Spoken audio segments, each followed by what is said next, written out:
हज़रत इब्राहीम अलैहिस्सलाम ने कुछ लोगों को मैयत पर रोते हुए देखा, तो उन्हें देखकर इरशाद फरमाया, अगर तुम मैयत पर रोने के बजाय खुद अपनी जानों पर रोते तो तुम्हारे लिए बेहतर था। कि मैयत को तो 3 होलनाक मराहिल से निजात मिल गई। जो मौत के फरिश्ते थे उनको इस मैयत ने देख लिया, मौत का जायका भी इन्होंने चख लिया, उसे बुरे खात्मे का खौफ भी ना रहा, दुनिया से रुखसत हो गया। लिहाजा अक्लमंद इंसान को चाहिए कि अपनी जान पर रोए कि यही इसके ज्यादा लायक है, और इससे इस बात से हरगिज गाफिल नहीं होना चाहिए कि मौत इसकी तलाश में उसके पीछे पीछे है। बड़ी ईमान अफरोज नसीहत की है हज़रत इब्राहीम अलैहिस्सलाम ने। यकीनन किसी के घर में जब कोई इंतकाल होता है तो उस पर रोना आता है, अफसोस होता है, आंसू बहते हैं, ये एक फितरी अमल है।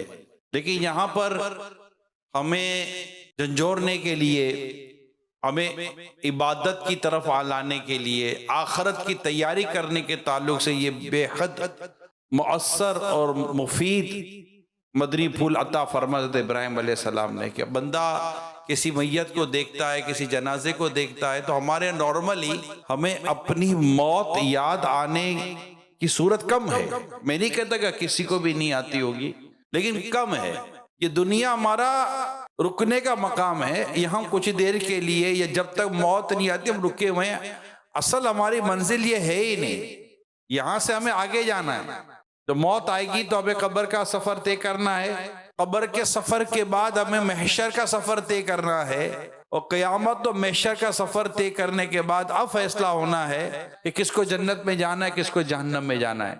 अब ये एक टॉपिक है कि बंदा जब खुद पर रोता है और अपने आप को याद करता है तो उसे ये सारी चीजें याद आएंगी। ये तो दुनिया से चला गया, फिर ये क्या छोड़कर गया, क्या लेकर गया, इस पर बंदा गौर करे।